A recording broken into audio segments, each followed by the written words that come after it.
Abu Bakr and Umar and Uthman were enemies of Hazrat Ali. Would Hazrat Ali have named his own sons after them? کہ دل و مسجد ہیں دونوں گھر خدا کے، مگر فرق ہے اتنا کہ یہ تعمیر ہے تیری اور وہ تعمیر ہے اس کی.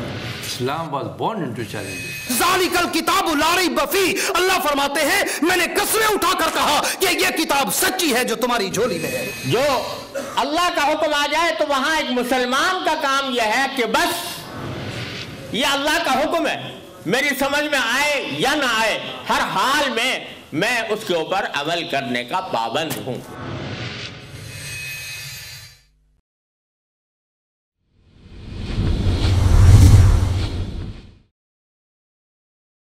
رب العزت کا فضل و احسان ہے کہ جس نے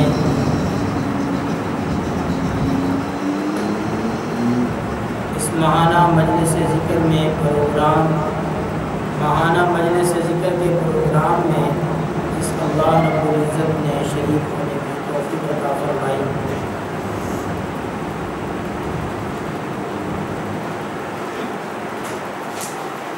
ذکر کی جو مجالس ہیں ان کی شرکت جو ہے وہ انتہائی بابرکت ہے اور انتہائی مفید ہے. ایسی مجالس کہ جن میں اللہ رب العزت کا ذکر کسی بھی انداز سے ہو، ایک ہے کہ اللہ کا ذاتی نام لفظ اللہ اللہ کہنا، یا یہ جو اصلاحی بیانات سننا، یہ بھی اللہ ہی کا تذکرہ ہے، اللہ ہی کا ذکر ہے. یہ مجالس جو ہیں یہ اللہ کو بڑی پسند ہیں. ان مجالس میں اگر کوئی بغیر ارادے کے شریک ہو جائے، بغیر ارادے کے، یعنی باہر کسی کو کام ہو، کسی نے کسی کو ٹائم دیا کہ میں فلاں جگہ پہ آپ کا انتظار کر رہا ہوں، اس نے دیکھا باہر جو کھڑا ہوں، چلو ادھر بیٹھ جاتا. اب اس ثواب کی نیت سے نہیں وہ بیٹھا کہ مجھے اس سے فائدہ ہو یا مجھے اس میں ثواب ہو، بلکہ وہ انتظار میں بیٹھا ہے کسی کو، وہ بندہ دیر تک نہیں آیا، وہ شخص اس میں شریک ہے، اسے بھی فائدہ پہنچتا ہے. فرشتے ان مجالس کو گھیرتے ہیں اور اللہ رب العزت ان سے پوچھتے ہیں. اللہ رب العزت نے انسان کو اشرف المخلوقات بنایا، انسان کو جب بنایا تو فرشتوں نے کہا یا اللہ ہم تیری تسبیح کے لیے بہت ہیں، یہ انسان تو خون ریزی کرے گا، گڑبڑ کرے گا. اور انسانوں کو جب یہ گناہوں میں مبتلا دیکھتے ہیں فرشتے تو کہتے ہیں یا اللہ دیکھو یہ انسان کیا کرتا ہے. اللہ رب العزت فرماتے ہیں کہ تمہیں میرا قرب نصیب ہے، تمہارا سسٹم کچھ اور ہے، لہذا یہ جو انسان ہے نا، یہ انسان جب اللہ کو راضی کرتا ہے تو پھر اللہ رب العزت بطور فخر اس کا تذکرہ فرماتے ہیں. دیکھو وہ انسان ہے جس کے بارے میں تم یوں کہہ رہے تھے، اب کیا ہو رہا ہے؟ اب یہ میرے ذکر میں مصروف ہے، میری رضا کی طلب میں مصروف ہے. اللہ اکبر. ایک واقعہ آپ نے سنا ہی ہوگا، اس میں جانا نہیں چاہتا. فرشتوں نے دیکھا کہ انسان یہ کر لے. اللہ رب العزت نے فرمایا اچھا اپنے بندے پیش کرو، اپنے میں سے تم کچھ فرشتے مجھے 2-3 پیش کرو، انہیں میں اس آزمائش میں مبتلا کروں جس میں انسان ہے. ان کے ساتھ پیٹ بھی لگایا جائے، نفسانی خواہشات بھی لگائی جائے. 3 بندے پیش کیے، ایک نے تو معذرت کر لی، اس نے کہا نہیں میں جہاں ہوں ٹھیک. 2 پیش ہوئے. قصہ مختصر، دنیا میں آتے پھر اوپر چلے جاتے ہیں، ساتھ اللہ نے پیٹ بھی لگا دیا اور خواہشات بھی لگا دی، اور یہ ہوا کہ وہ ایک عورت پہ عاشق ہو گیا ہے جی۔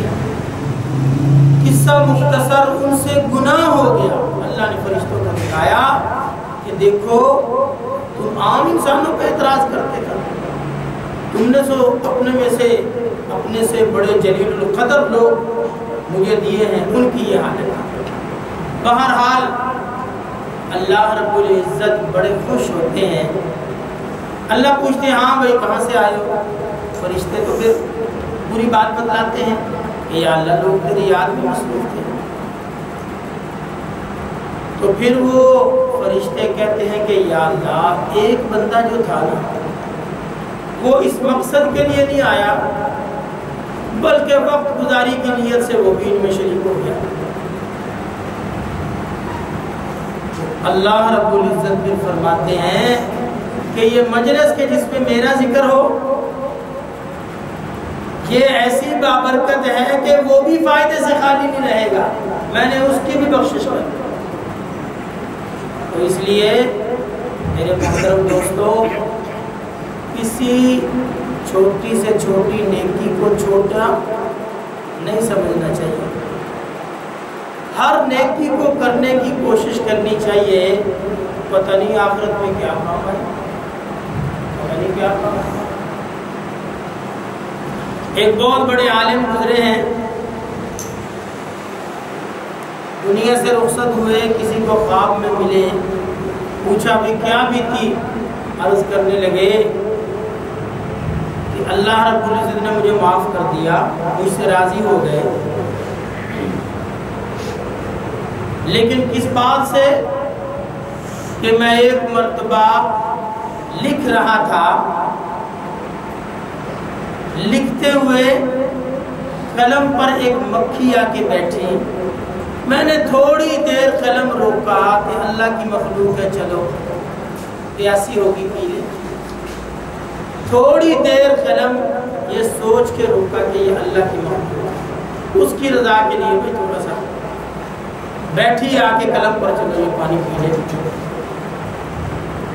وہ کہتے ہیں کہ میرے ذہن میں تو یہ تھا کہ اللہ رب العزت فرمائیں گے کہ تو نے ہمارے دین کو پڑھا، پڑھایا، پھیلایا، کتابیں لکھی، لیکن اللہ پاک نے فرمایا بھئی ہم آپ سے راضی ہوئے کس وجہ سے کہ ایک مرتبہ ہماری رضا کے لیے آپ نے قلم روکا، مکھی کے لیے بس۔ بھئی اللہ رب العزت کی طرف سے قیامت کے دن زیادتی نہیں ہوگی، نوازا تو جائے گا وہ جتنا بھی نوازے، نوازنے کا کوئی تذکرہ نہیں ہے کہ بس اتنا ہی نوازا جائے گا، اس سے آگے نہیں، وہ جتنا انعام کر دے۔ کسی کو بہت زیادہ انعام دینا یہ کوئی زیادتی ہے؟ یہ کوئی زیادتی تو نہیں ہے نا۔ تو اس لیے میرے محترم دوستو،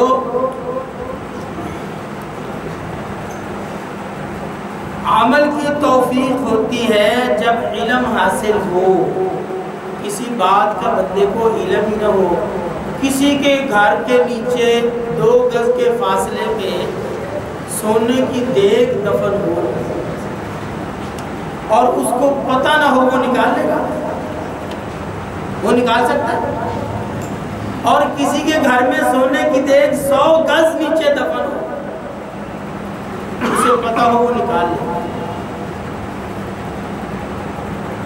اس لیے علم جو ہے نا، علم دین کا علم، اس کا اس قدر مقام ہے کہ اگر انسان کسی عالم کی بات سننے کے لیے جائے اور نیت یہ کرے کہ یار کوئی علم سیکھ لیں گے، دین کا علم سیکھیں گے، اس نیت سے اس شخص کا مقام اتنا بڑھ گیا، اتنا بڑھ گیا کہ ساری مخلوق اس کے لیے دعا گو ہے، ساری مخلوق۔ دیکھو جی، ایک جو طالب علم ہے نا مدرسے میں رہتا ہے وہ تو 24 گھنٹے کا طالب علم ہے، اور جو بندہ 1 گھنٹے کے لیے علم حاصل کرنے گیا وہ اس 1 گھنٹے میں وہ طالب علم ہے۔ اس کا بہت اونچا اس گھنٹے میں مقام ہے۔ آپ نے فرمایا کن عالمن، عالم بن، علم سیکھ، علم عالم بن او متعلمن، یا سیکھنے والا بن، سیکھتا رہے، او مستمعن، یہ بھی نہ ہو سکے سنتا رہے۔ سننے سے کچھ تو فائدہ ہوتا ہے نا، جو بات تو خیر کوئی سیکھنے کی نیت سے سنتا ہے وہ تو اسے کافی دنوں تک یاد رہتی ہے، بعض اوقات ہمیشہ یاد رہتی ہے، لیکن فرمایا یہ سنتا رہے ان کی بات، او محبن، یہ بھی اگر تم سے نہ ہو سکے تو اپنے دل میں محبت رکھ کہ جو لوگ انبیاء کے وارث ہیں تیرے دل میں ان کا بغض نہ ہو، محبت ہو، ان سے محبت رکھ۔ ایک حدیث پاک میں آتا ہے اللہ پاک قیامت کے دن علماء سے فرمائیں گے اللہ اکبر کہ اے علماء کے گروہ، میں نے تمہیں علم اس لیے نہیں دیا تھا کہ تمہیں عذاب ہو، بس میں تمہیں معاف کروں، جنت میں جی اس قدر اللہ مہربان ہے، بھئی تمہاری کمیوں کو تاہیوں کو میں معاف کرتا ہوں، اس لیے کہ میں نے تمہیں علم دیا، اس لیے نہیں کہ تمہیں عذاب دوں، اس قدر اللہ کی عنایت ہے جی۔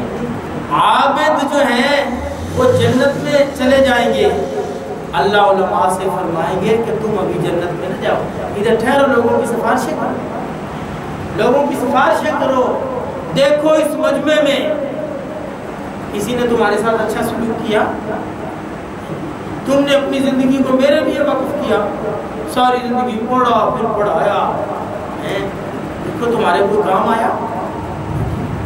اللہ اکبر، علماء قیامت کے دن بھی اللہ کی مخلوق کے کام آئے، بھی اللہ یہ مدرسے میں تعاون کرتا تھا، ہے جی اس کا فیصلہ تو جہنم کا ہو گیا، تو اسے معاف کر، اچھا بھی جاؤ گا، ہے جی یا اللہ یہ ہمارے مسجد کا بل دے دیا کرتا تھا بجلی کا، یہ مسجد کا خیال کیا کرتا تھا، یہ طلباء کا خیال کیا کرتا تھا، یہ شخص آگے مدرسے میں پوچھا کرتا تھا بھائی کوئی ضرورت ہے، کوئی ضرورت ہے تو بتاؤ۔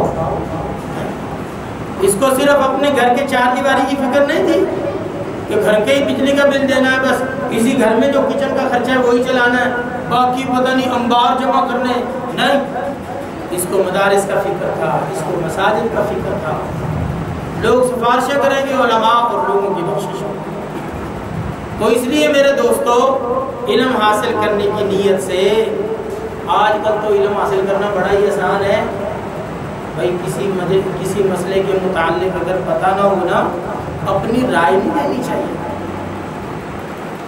رائے زنی نہیں کرنی چاہیے، یعنی کتنا سستا ہے آج کل ٹیلی فون، 10 منٹ بات کرو 20 روپے سے زیادہ بل نہیں بنتا، کسی عالم کو فون کر کے پوچھ لے بندہ۔ مدارس نے مفتیان کرام آن لائن بٹھائے ہوئے ہیں کہ آؤ ان سے مسائل پوچھو یہ تمہیں بتائیں گے، ایک مفتی کی محنت ایک ڈاکٹر اور انجینئر سے کم نہیں ہے۔ ڈاکٹر اور انجینئر کسی کو مفت وقت دیتا ہے؟ نہیں دیتا، لیکن مفتی، اللہ اکبر، ایک مفتی صاحب مجھے ملے، وہ کاروبار بھی کرتے ہیں اور مسائل کے اعتبار سے بعض کمپنیوں کا وہ آڈٹ چیک اپ وغیرہ کرتے ہیں، وہ کہتے ہیں باقی کاموں میں تو میں پیسے لیتا ہوں، لیکن کوئی مجھے سوتے بھی جگا کے پوچھے نا مسئلہ پوچھنا ہے مفتی صاحب، تو میں یہ نہیں کہتا کہ میری آپ نے نیند خراب کی۔ رات کے 11 بجے 12 بجے کوئی فون کرے کہ مفتی صاحب یہ مسئلہ کیسے ہے، میں اس کو نہیں کہتا کہ تجھے ٹائم کا نہیں پتا کہ فون کس وقت کیا جاتا ہے۔ یہ میرے دوستو اللہ پاک نے آسانیاں فرمائی ہیں، اللہ پاک نے آسانیاں فرمائی ہیں، ورنہ رات کے 12 بجے کسی کو فون کر کے دیکھو جس سے اگلے کو دنیاوی نفع نہ ہو، بندے کو غصہ چڑھ جاتا۔ لیکن قربان جائیں اللہ نے ایسے لوگ دنیا میں رکھے ہیں کہ اللہ کی رضا کے لیے اور علم بتلانے کے لیے، سکھانے کے لیے جب ان کے پاس کوئی آئے ان کے ماتھے میں بال نہیں۔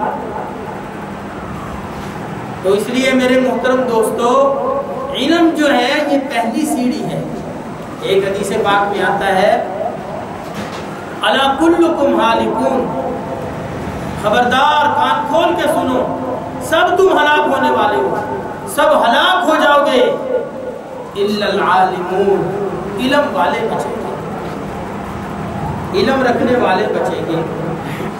پھر فرمایا والعالمون کلہم ہالکون، علم جنہوں نے سیکھا وہ بھی سارے ہلاک، الا العاملون، مگر عمل والے بچیں گے۔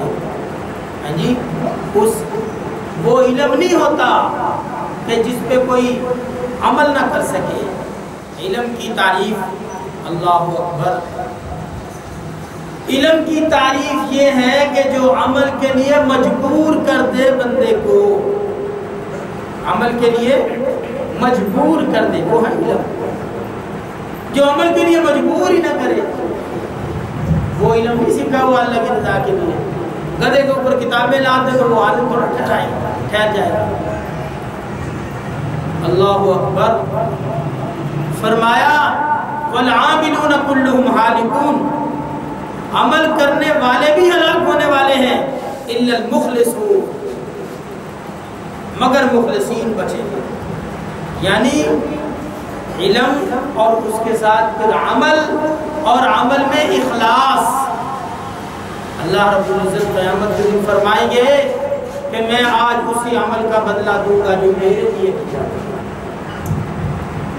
اور اگر اللہ کی رضا کے لیے عمل نہیں ہے وہ کتنا بھی بڑا کیوں نہیں، کوئی اس کا وزن نہیں، بلکہ پوری دنیا کو دکھانے کے لیے سب سے پہلے شہید کو لایا جائے۔ شہید کس کو کہا جاتا ہے؟ اعلیٰ کلمت اللہ کے لیے جو جان دے دے، جان دینا معمولی بات ہے۔ کوئی نقلی پسٹل دکھائے نا اندھیرے میں، بندہ گاڑیاں والے کر دیتا ہے۔ وہ گاڑی جو سگے بھائی کو چلانے کے لیے نہ دے، سگے بھائی کو، لیکن پسٹل دیکھ کے کہ جان جائے گی، گاڑی لے جاؤ، پیسے لے جاؤ سارے۔ میرے محترم دوستو، لیکن اگر اس شہادت میں نیت ٹھیک نہیں ہے، اللہ فرمائیں گے ہاں بھائی تجھے اتنی ہمت، جوانی، چستی، پھرتی، سب کچھ تجھے دیا تھا، وہ کہے گا یا اللہ تیرے لیے میں نے لگا دیا۔ اللہ فرمائیں گے نہیں بھائی، اللہ پاک کو کوئی دھوکہ دے سکتا ہے؟ دنیا میں تو لوگوں کو دھوکہ دیا جا سکتا ہے، وہ تو دلوں کے بھید کو جانتا ہے، اس سے بندہ چھپ نہیں سکتا، نہ دھوکہ دے سکتا ہے۔ اللہ پاک فرمائیں گے نہیں بھی نہیں، تیرا مقصد ہماری رضا نہیں تھا، جھوٹ بولتا ہے، ہماری رضا نہیں تھا، لہذا منہ کے بل گھسیٹ کے جانتے کہ اتنا بڑا عمل بھی اگر اللہ کے لیے نہیں کیا بیکار ہے۔ اسی طرح عالم کے ساتھ جی علماء سو جو ہیں جی، ان کے ساتھ بھی یہی کچھ ہوگا۔ اللہ اکبر، اللہ اپنی حفاظت میں رکھے۔ سخی کے ساتھ بھی یہی کچھ ہوگا کہ تو نے مال خرچ کو کہا کہ یا اللہ میں نے مال لگایا، اللہ فرمائیں گے نہیں میرے لیے نہیں لگایا۔ تو اس لیے میرے محترم دوستو، اللہ کی رضا اصل ہے، اللہ کی رضا، اخلاص۔ کام کی بنیاد کیا ہے؟ کام بندہ کیوں کر رہا ہے؟ وہ ہے اصل نیت۔ اصل نیت کیا ہے؟ یعنی شادی پہ بندہ سامان دیتا ہے، نیت کیا ہوتی ہے؟ یا لوگ باتیں نہ کریں، اس میں اللہ کرتا ہے کوئی لوگوں کے لیے ہے، ٹھیک ہے، لوگ بلے بلے کریں گے۔ ہاں بعد میں بندہ دیکھتا ہے یار میرا داماد پریشان ہے، بیٹی پریشان ہے، بیٹا پریشان ہے، کسی پریشانی میں گھس گیا، آپ چپکے سے اس کی مدد کرتا ہے کہ اللہ راضی ہو جائے۔ لوگ تو نہیں دیکھ رہے، وہ اللہ کو چاہیے کام۔ اس لیے ہم کوئی ایسا کام نہ کریں جو باطل کی نقالی ہو۔ نبی کی نقل کریں گے تو سنت بنے گی، سنت پہ عمل ٹھہرے گا، اور اگر کسی ہندو کی رسم پہ چلیں گے یا کسی اور غیر مذہب کے چلیں گے تو میرے دوستوں پھر تو معاملہ خطرناک ہے۔ تو اخلاص جو ہے وہ اصل ہے۔ اللہ اکبر۔ پھر آپ نے فرمایا کہ والمخلصون فی خطر عظیم، یہ بات بڑی توجہ سے سننے کے قابل ہے۔ والمخلصون فی خطر عظیم، کہ مخلصین بھی بڑے خطرے میں ہیں۔ یعنی عمل کے لیے پہلے تو علم چاہیے نا، علم کے بغیر تو کچھ ہو ہی نہیں سکتا۔ علم ہو تو اس پر عمل ہو، عمل ہو تو محض اللہ کو راضی کرنے کے لیے۔ دیکھیے شیطان ہے ہمارا دشمن، بعض اوقات وہ دل میں وسوسے ڈالتا ہے کہ اچھا لوگوں کو پتہ چل جائے گا ساری مسجد تو نے بنوائی ہے نا، لوگ تو بلے بلے کریں گے، ہیں یہ تیری نیت ٹھیک نہیں ہے، رہنے دے ہیں۔ دیکھو اب یہ شیطان کا وسوسہ ہے، وہ اس کو عمل سے روکنا چاہتا ہے۔ ریاکاری کوئی ایسی چیز نہیں ہے کہ خام خواہ آ کے چپکے، نہیں، بنیادی جو نیت ہے اگر اس طرح کے خیالات دل میں آئیں اور بندہ توبہ کرے تو اس کا مطلب اس کی نیت ٹھیک ہے۔ پھر مطلب کیا ہے کہ اس کی نیت ٹھیک ہے۔ تو اس لیے ہر نیک کام میں بندہ اپنی نیت کو ٹٹولتا رہے اور اللہ سے توفیق مانگتا ہے۔ تو میرے دوستو اگر کسی نے عمل کر لیا، علم اور عمل بھی اخلاص کے ساتھ کر لیا، پھر آپ نے فرمایا کہ اخلاص کے ساتھ جنہوں نے نیک کام کیے وہ بھی بڑے خطرے پہ ہیں، بڑے خطرے پہ۔ شیطان ہمارا دشمن ہے، موقع کی تاڑ میں رہتا ہے کہ اس نے کوئی کام اگر اللہ کی رضا کے لیے کیا ہے، ایسے موقع پہ اسے غصہ چڑھا کے وہ اگلوا دوں۔ جی اب دیکھو نا، کسی پر اگر خرچ کیا، احسان کیا، اس سے کوئی بیگار لینا، کام لینا، زیادتی کرنا، اس پہ مجبوری بنانا، یہ تو جائز نہیں ہے، قرآن پاک میں اس سے منع کیا گیا۔ لیکن وہ جب وہ یاد دلانے پہ بندہ آ جائے بہت کچھ بندہ کما بیٹھتا ہے۔ نیک اعمال کی مثال ہے دودھ کی طرح۔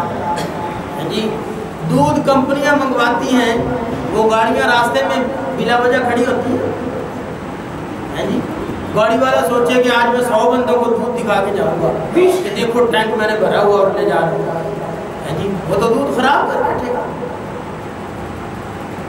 اگر وہ دودھ کی حیت تبدیل ہوگی تو وہ دودھ تو نہ ہوگا۔ تو اس لیے میرے محترم دوستو، نیک عمل اخلاص کے ساتھ کیا ہوا تب نفع دے گا اگر ہم اس کو قبر میں ساتھ لے گئے۔ قبر میں ساتھ لے گئے تو کام آئے گا۔ تو اس لیے میرے محترم دوستو، علم جو ہے نا، علم اس کی بڑی شان ہے۔ تو عمل کی نیت سے انسان علم حاصل کرے اور کسی بھی بات کا اگر پتہ نہ ہو تو خود اپنی رائے کو داخل نہ کرے۔ جی یہ ایسے ہی ہے کہ عام بندہ جناب پیچکس پکڑے اور بجلی کو چھیڑنا شروع کرے۔ بھئی جو الیکٹریشین ہے نا، وہ کہے گا کہ پہلے ٹیسٹر لاؤ میں چیک کروں۔ وہ بڑی احتیاط سے دیکھے گا، اس کو پتہ ہے کہ اس میں نقصان کتنا ہے۔ آپ کسی عالم سے مسئلہ پوچھنے جائیں، وہ عالم کہے گا بھئی آپ تشریف رکھیں، کتاب اٹھا کے دیکھے گا، یہ کیا ہے؟ یہ کمال احتیاط ہے۔ یہ نہیں کہ اس کو مسئلے کا نہیں پتہ، مسئلے کا پتہ ہے، لیکن دوبارہ دیکھیں، اس لیے کہ عالم کو پتہ ہے نا کہ کہنا کہ یہ دین کا مسئلہ ہے، اس کا مفہوم کیا ہے کہ اللہ اور اس کے نبی نے یوں فرمایا۔ آپ نے فرمایا کہ من کذب علی متعمدا فلیتبوأ مقعدہ من النار، جس نے مجھ پر جھوٹ باندھا اپنا ٹھکانہ جہنم میں سمجھے۔ مجھ پہ جان بوجھ کے جھوٹ باندھا، اپنا ٹھکانہ جہنم سمجھے۔ ایک بات میں نے کہی نہیں، ایک بات میں نے کہی نہیں اور وہ کہتا لگ نہیں کہا۔ اس لیے میرے محترم دوستو، بعض باتیں دیکھا دیکھی چلتی ہیں، کوئی اس کی اصل بنیاد نہیں ہوتی۔ اب مثلاً ایک بہت بڑا مغالطہ جو ہے، ایک حدیث پاک ہے، من تمسک بسنتی، جس نے میرے طریقے کو تھاما، عند فساد امتی، میرے امت کے فساد کے زمانے میں، فلہ اجر مئۃ شہید، اس کے لیے 100 شہیدوں کا اجر ہے۔ اب یہ ہے بسنتی، میرے طریقے کو تھاما، اس طریقے میں فرائض بھی آ گئے، واجبات بھی آ گئے، سنتیں بھی آ گئیں، نوافل بھی آ گئے، پورا طریقہ آ گیا نا۔ جیسے اہل اللہ کی زندگی ہے، اولیاء اللہ کی زندگی ہے جی، کہ وہ اللہ اکبر، ایک بزرگ کے بارے میں عجیب بات سنی کہ تربوز سامنے آیا، سوچ میں پڑ گیا کہ میرے نبی نے پتہ نہیں کھایا، نہیں کھاتا نہیں کھایا، حالانکہ حرج کوئی نہیں ہے، حلال چیز ہے۔ ایک چیز اگر اس زمانے میں اس علاقے میں نہیں تھی تو نہیں تھی، تو بہرحال اب بعض لوگوں میں یہ بات بس چل نکلی ہے کہ ایک سنت پر عمل کرو 100 شہیدوں کا ثواب، یہ بات غلط ہے۔ اس کا مطلب کیا ہے؟ ایک بندہ نماز بھی نہیں پڑھتا، داڑھی منڈوا کے اس نے علانیہ بغاوت کر رکھی ہے اور سود بھی نہیں چھوڑتا، لیکن وہ جناب کھاتے وقت پلیٹ اچھی طرح صاف کر رہے ہیں، سنت اس نے ادا کر لی ہے، لہذا 100 شہیدوں کا ثواب۔ بات عقل کو لگتی ہے؟ وہ شہید ہونے کا پروگرام بنانا کوئی معمولی چیز ہے؟ شہید شہادت کس کو کہتے ہیں؟ ایک شہید نہیں 100 شہید۔ اب یہ کیا ہے؟ یہ علمی مغالطہ، بس عام بندے سے بات سنی اور بات آگے چلتے چلتے چلتے، اللہ رحم کرے۔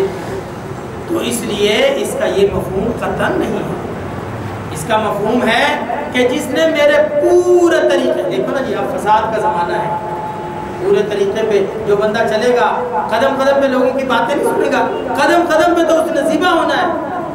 اچھا مولوی بن گیا ہے جی، اچھا بھلا پینٹ شرٹ پہنتا تھا، اپنی شلوار وہ بھی ٹھمک جو ہوتا ہے، یہ دوست تو بات کریں گے نا اس کے جو دینی ماحول دنیاوی ماحول سے نکل کے ادھر آیا۔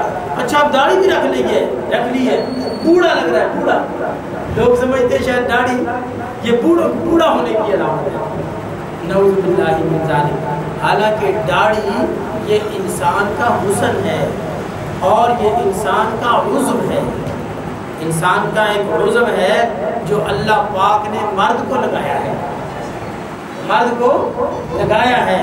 شیطان نے کہا تھا نا کہ اس اولاد آدم کی وجہ سے مجھے جنت سے نکالا جا رہا ہے، اچھا اس کی اولاد سے نمٹوں گا، فَلَيُغَيِّرَنَّ خَلْقَ اللَّهِ، اللہ کی خلقت میں اللہ فرماتے میں نے انسان کو بہترین پیدا کیا، سب سے خوبصورت بنایا، اللہ فرمائے، اللہ اکبر۔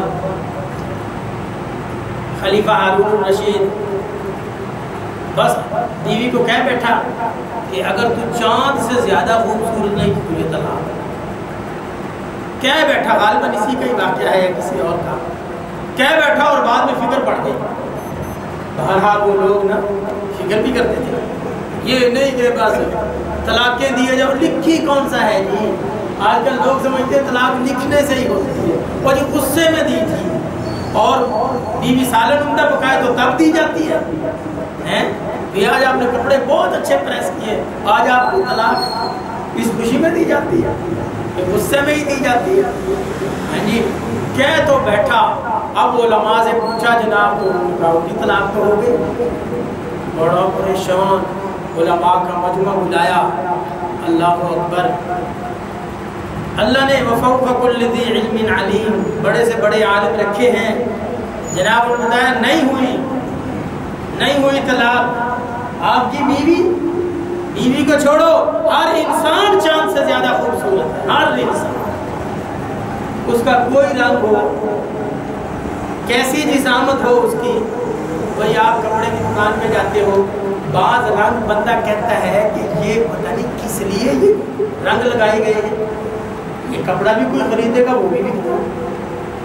وہ بھی بکتا ہے نا.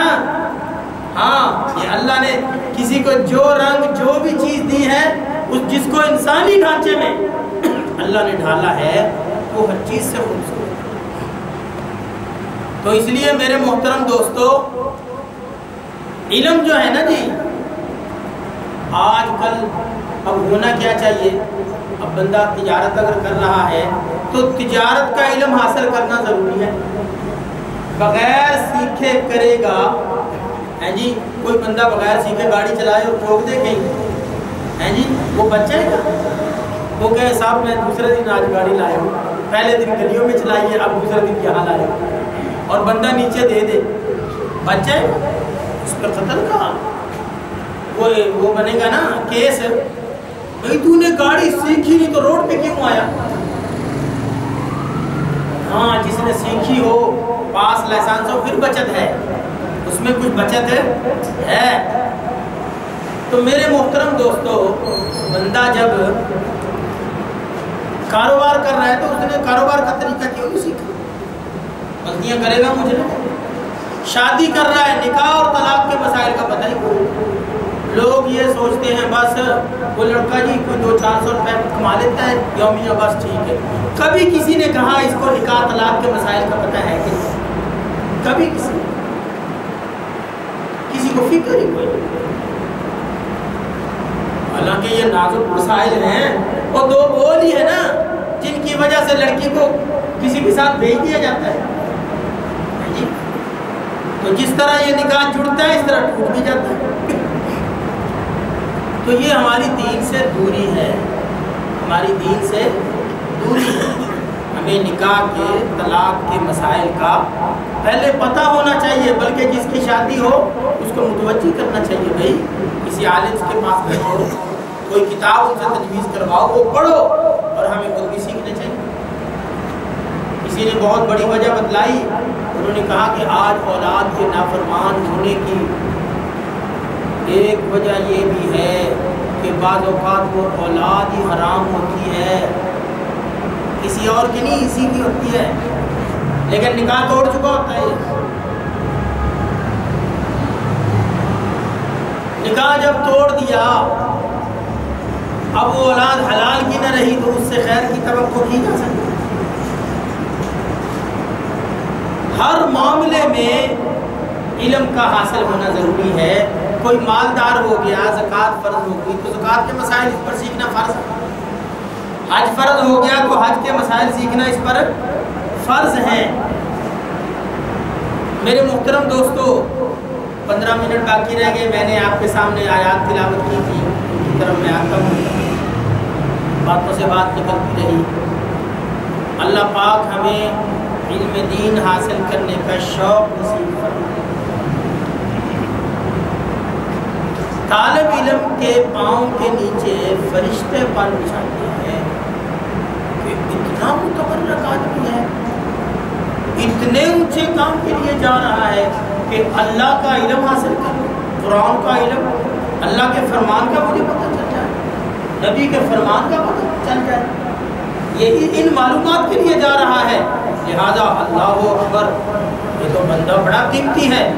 تو فرشتے اس کے اکرام میں, احترام میں پر بچھاتے ہیں. لہذا کوئی آدھے گھنٹے کے لیے علم سیکھنے کی نیت سے گھر سے نکلے گا, اس کے پاؤں کے نیچے بھی فرشتے پر بچھائیں گے, اس کا اکرام بھی فرشتے کریں گے. اور ساری مخلوقات کو اللہ نے اس کام میں لگا دیا کہ تم مجھ سے دعا کرو کہ یا اللہ جو علم دین حاصل کرنے کے لیے نکلے ان کے لیے آسانیاں پیدا کروا. او بھائی جو بندے مولوی ہیں, علماء, ان کی تنخواہیں کتنی ہوتی ہیں پتہ ہے؟ معمولی تنخواہیں. لیکن کسی کو روکتے ہوئے دیکھا, کسی مولوی نے خودکشی کی کہ 4 کے بعد 5واں بچہ آ گیا, میں تو مرتا ہوں. وہ کہتا 10 سال ہے, کوئی بات نہیں ہے جی, خدا کرے دین کے سپاہی بن جائے. اس لیے کہ ساری مخلوق ان کے لیے دعا گو ہے۔ بھائی اللہ نے دعا قبول کرنی تھی تو لگا دیا نا، میں بھی تم مجھ سے کہا کرو، یہ تم مجھ سے کہا کرو، میرا ذکر بھی کیا کرو اور یہ بھی کہا کرو، یہ کہو مجھ سے اللہ اکبر۔ تو میرے محترم دوستو، خدا کرے ہر مہینے نہیں، ہر ہفتے ہم 2 گھنٹے علم کے لیے نکالا کریں، کہیں جایا کریں، علم سیکھا کریں۔ کوئی قریب میں قاری رہتا ہو تو قرآن ٹھیک کرنا شروع کر دیں۔ حدیث پاک میں آتا ہے اللہ پاک اس قاری کا قرآن زیادہ توجہ سے سنتے ہیں جو عمدہ پڑھتا ہے، اور عمدہ پڑھنے کے لیے محنت کرے گا تو تب بھی ہے نا۔ جیسے ہم سوچتے ہیں نا ہمارا بچہ ایسے اسکول میں پڑھے، انگریزی بولے تو پنجابی لہجے میں نہیں بلکہ انگریزوں کی طرح بولے۔ بھائی عربی اللہ کے نبی نے فرمایا قرآن بھی عربوں کے لہجے میں پڑھو۔ قرآن جب عربی میں اترا، ہم اجمی ہیں تو عربی لہجہ تو سیکھنا پڑے گا۔ تو میرے محترم دوستو، میں نے آپ کے سامنے آیت تلاوت کی، اللہ پاک نے اس میں فرمایا کہ انما المؤمنون اخوہ، ساری دنیا کے مومن جو ہیں وہ بھائی ہیں، اللہ نے بھائی بنا دیے ہیں۔ فَأَصْلِحُوا بَيْنَ أَخَوَيْكُمْ، اپنے بھائیوں میں صلح کرواؤ، صلح کرواؤ۔ نچاکی ہوگی، لڑائیاں ہوں گی، جھگڑے ہوں گے، یہ نہیں وہ لڑے وہ پڑوسی ہیں نا ہمارے، ہم اور خاندان کے لوگ ہیں، ہاں جی وہ تو ارائی ہیں یا وہ باٹ ہیں، ہم تو باٹ نہیں ہیں کہ ہمارے ساتھ میں درد ہو۔ نہیں، یہ کنبے قبیلے اللہ نے پہچان کے لیے بنائے ہیں۔ اللہ فرماتے نہیں، میں نے جو بھائی بنایا بھائیوں کی طرح رہو، صلح کرواؤ۔ کوئی کسی پہ زیادتی کر رہا ہے، اس پر تمہیں طاقت بھی استعمال کرنی پڑے تو اسے اس قابل بناؤ کہ تمہاری بات مانے اور دوسرے پہ زیادتی نہ کرے۔ واتقوا اللہ لعلکم ترحمون، اللہ سے ڈرو، اللہ سے ڈرو اس صلح کروانے میں تاکہ تم پر رحم ہو۔ آگے یہ جب آپس میں مخالفت ہوتی ہے، لڑائی جھگڑا ہوتا ہے، پھر ساری باتیں وجود میں آتی ہیں کہ ایک دوسرے پر بہتان، الزام، برے القاب اور ایک دوسرے کے ساتھ مذاق کرنا، عجیب الفاظ اللہ پاک نے ارشاد فرمائے کہ یا ایھا الذین آمنوا، اے ایمان والو، کوئی دوسرے سے مذاق نہ کرے، پتہ نہیں وہ اس سے اچھا ہو۔ اور بھائی ہم جس کو اپنے سے بہتر سمجھتے ہیں اس کے ساتھ مذاق کرتے ہیں، نعوذ باللہ ثم نعوذ باللہ۔ کبھی کوئی کسی اللہ والے کا مذاق اڑاتا ہے؟ کبھی کسی کو کہتے ہوئے سنا کہ نعوذ باللہ حضرت علی حجویری یا کسی اور کے ساتھ وہ مذاق کرے، حضرت حسن بصری رحمۃ اللہ علیہ کے ساتھ مذاق کرے؟ نہیں، کیوں؟ بندہ وہ تو وہی اللہ والے، بندہ اسی کا مذاق اڑاتا ہے جس کو کہتا ہے یہ تو بہت گھٹیا ہے، کسی کھاتے کا نہیں۔ بندہ کسی کو زیرو سمجھتا ہے، اپنے سے کم تر سمجھتا ہے تو اس کا مذاق اڑاتا ہے۔ اللہ فرماتے ہیں کہ تمہیں کیا پتا، عسیٰ ان یکونوا خیرا منہم، کیا پتا وہ ان سے بہتر، تم سے بہتر، جو مذاق کر رہا ہے وہ اس سے بہتر ہو۔ بھئی ایک بندے میں ہزاروں عیب ہوں اور اللہ نے اس کو معاف کرنا ہو، اور دوسرے کے اندر تھوڑی برائیاں اور اللہ پوچھ لے، وہ پھنس جائے۔ جی قیامت کے دن اللہ پاک کو کوئی حساب نہیں دے سکتا۔ من حوسب عذب، من نوقش عذب، جس سے اللہ نے حساب لیا وہ ضرور جہنم میں جائے گا۔ اگرچہ ہم تو کہتے ہیں نا جی کوئی نمازیں بھی ہم تو پوری پڑھتے ہیں، ایک نماز کسی کی قضا ہوئی، ایک اس نے بعد میں پڑھ لی اور اللہ پاک نے اس سے پوچھ لیا کہ تم نے فلاں دن ٹائم پہ نماز کیوں نہیں پڑھی؟